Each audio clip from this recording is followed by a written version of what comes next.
your services that you're deploying out there are talking very loudly, very clearly, so that you can get the visibility that you know how healthy they are. Are they being breached?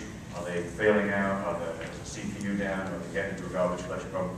You don't have that visibility, you really can't operate a system like this, a traditional outsourcing.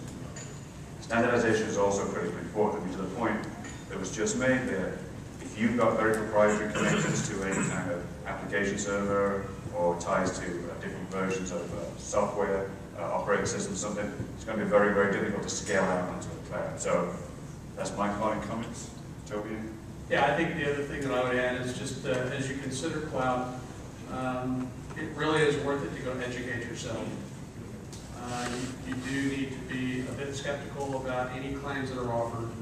Really spend the time to understand exactly what the offering is, exactly what it costs, exactly how your information is protected. To Brian's point earlier, how do you get out of it when it unwinds? It will help you avoid a lot of the surprises that you will encounter along the way. Just be mindful of those. I don't think there is a yes or no answer about cloud. I think the answer really is everybody's going to be in it.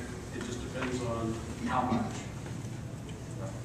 Yeah, great points. I'd just add that there's some obvious things that make sense that you can go to the cloud with. In the areas that aren't so obvious, my recommendation is do a pilot. Start small. Pick 5 people in your group, have them start using the cloud solution. That way there, if there's data issues or integration issues, you can just gracefully collapse out of it and try a different approach. But I think smart experimentation is really a key to figure out what works for the company.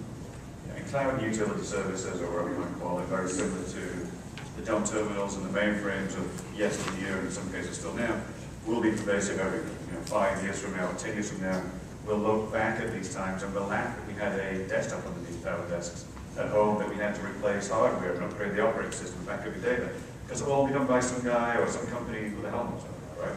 And that's how it's going to work. And we need to get used to it. This is how life's going to change. So, gentlemen, thank you.